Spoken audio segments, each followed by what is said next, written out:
So, what's up guys, no? Share ko lang sa inyo yung nabili natin na kuan. Parametric, 5-band parametric equalizer, ano. Ito yung order natin sa Timo. Yan. So, ito yung kahon niya, Timo. So, via Gianti Express. So, salamat sa Timo at saka Gianti Express. So, ito yung in-order natin. So, ito yung kahon niya guys, oh. Ayan. Car equalizer kalagay, ayan. So, mura lang to.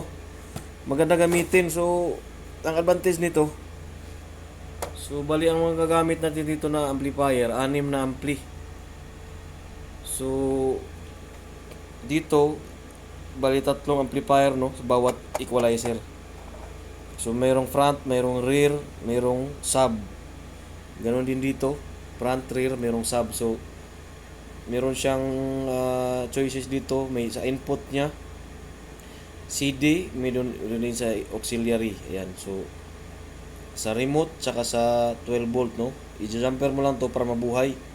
Yan yung dalawa na to, jumper mo lang yan tsaka ground. Ganon din dito, ayan, oh. So i-share ko sa inyo itong harapan. Ito yun, oh. So hanggang 10 kHz, simula 10 Hz. Meron siyang sub na frequency adjustment tsaka sa volume. Meron din siyang volume sa main. Tapos meron siyang fader, ayan, oh, sa left and right. So napakaganda. Ito yung likod niya, no. So yan yung likod, ayan. Ito yung sa sub, dalawa, sa rear, tsaka sa front. Ito yung input, dalawa, no. So ito na yung terminal ng supply. Same din dito. Yan, ganun yung yan siya. So maganda na to gamitin. Pwede na sa ampli na ano. Bali 6 na ampli. So 1, 2, 3, 4, 5, 6. So 6 na amplifier ang magagamit natin dito. So ipapasok mo lang to ng mixer dito, yung dalawang out. Yun. Tapos in. Yun na yung out niya, 6 itong area na to. So ito pwede rin isang supply lang gagamitin mo. Pag mataas yung supply mo, may supply ka na 3 amperes, so panalo na, hindi na yan magbabago ang ano. Maganda na yan gagamitin.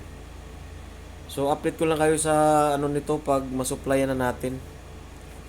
So meron siyang kasamang dito sa harapan, sa dito, oh, ganyan. Sa may gilid, ayan, oh. Pwede ganito. So pwede mo siyang pagsamahin. Ayan, ganyan, oh. Dalawa yan siya. So meron din siyang manual. Ayan, may model rin yan siya. Actually 7 month yung gusto ko. Ayan, oh. 5 lang yung umano. Siguro sa pagpindot ko lang, basta yung pinindot ko 7, so 5 yung dumating. Pero okay lang, at least na konti lang naman din diferensya. So same halos ano lang. So meron kasing ano dito, mababa konti yung 7, ano. Hanggang dito yun. Yan, 7 band. Pero pwede na rin to. Magagamit natin ito sa mini sounds natin. So pag mag-testing na tayo, tulad yan sa mini sounds natin, oh. Pwede pang low, mid, high. Yun, oh. Pwede natin gamitin dyan. So yan, nakatambay lang yung amplifier natin dyan. So yung pang dalawa, pang low. Yung tatlo naman, yung pang mid, high ko. Ayun, oh. Tapos yung sa baba, yun yung Rakula. Yan. So ano natin yan, susubukan natin yan dito kung anong performance nitong 5-band parametric equalizer na to. So tingin ko maganda rin tong setup na to. So susubukan natin para malaman natin. So pati dito, i-drive ko yan dito, yan, sa project natin na yung last natin na project na yung Pagarigan amplifier, ayan. So maganda ang performance niya, pwede pang low, pwede pang high. So pero prepare ko pang ano lang siya, pang mid high kasi mababa lang yung supply niya. 56056. So yun lang ang gagamitin natin. Tamang-tama lang sa 8 amperes, no? So, 4 amperes. Sapat lang kasi tigpa 4 amperes lang din to eh. So, pwede. Pasok yan sa ano natin, power supply natin na transformer. So, yun lang muna guys sa ngayon. So, balik tayo sa equalizer, no? So, ganun lang. Para mabuhay to, yung unit na to, jumper mo lang yung rim at saka positive. So, ito yung pwede mo lagyan ng wire or i-switch mo para pwede mo i-off. So, kibali pag naka-off yung, hindi naka-connect yung rim, yung remote, so naka-standby lang siya. Pero may power na siya standby. Hindi lang siya gagana.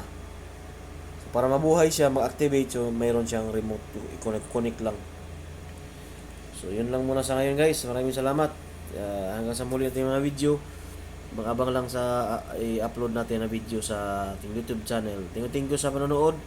Salamat sa pag-subscribe, Dodski TV. Hanggang sa muli. Maraming salamat.